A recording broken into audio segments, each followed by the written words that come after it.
उत्तराखंडी लोक गाथाओं के नायक जीतू बगडवाल एक दिन अपने मामा के लिए बैल खरीदने टिहरी के बगुड़ी गांव की तरफ गए थे। लेकिन उस समय उनके सामने एक बड़ी प्रॉब्लम आ गई। जिस रास्ते से उन्होंने जाना था उसी रास्ते से तत्कालीन टिहरी के राजा की सवारी गुजरनी थी।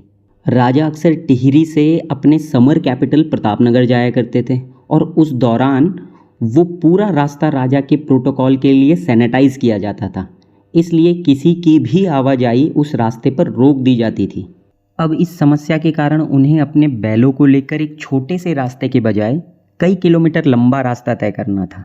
यही नहीं, उस लंबे रास्ते के बीच उफान मारती भागीरथी नदी को भी पार करना था, जो कि उस दौरान जानलेवा मानी जाती थी। कई घंटे रुकने के बाद दोनों मामा भांजे ने थक हार कर ये सोचा कि कुछ घंटे और रुक जाते हैं। थकान दूर करने और समय काटने के लिए उन्होंने नदी किनारे शराब भी पी ली, लेकिन कई घंटे रुकने के बाद भी रास्ता नहीं खुला।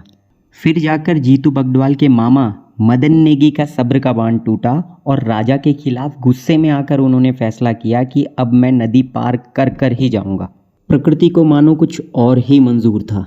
नदी अपने उफान पर थी, जिसने अपने साथ मामा मदन नेगी और दोनों बैलों को बहा दिया। जीतू बगडवाल किसी तरह बहाव से बच तो गए, लेकिन उनके मन में राजा के खिलाफ गुस्सा और अपने मामा के लिए केवल अफसोस रह गया। इस प्रकरण के बाद जब जब राजा भागीरथी नदी पार करने की सोचते, तब तब किसी न किसी कारण से कोई ना कोई समस्या उत्पन्न हो जाती थी।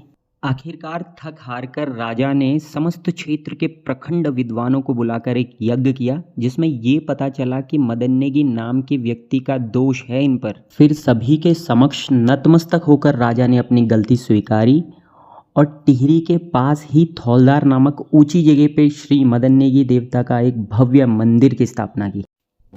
और आज जहाँ मंदिर है उस पूरी जगह को मदन नेगी के नाम से ही जाना जाता है।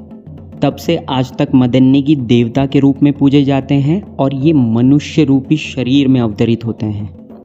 और सबसे खास बात, यहाँ श्रद्धालु प्रसाद के रूप में देवता को मदिरा चढ़ाया करते हैं और देवता भी प्रसाद के रूप में मदिरा दिया करते हैं। उस दिन से आज तक चाहे बर्फ़ गिरे या बारिश पड़े, देवता के पसवा को समस्त क्षेत्र वाले ग्राम सभा धारकोट से कंधे पर बिठाकर मदन नेगी तक ले जाते हैं।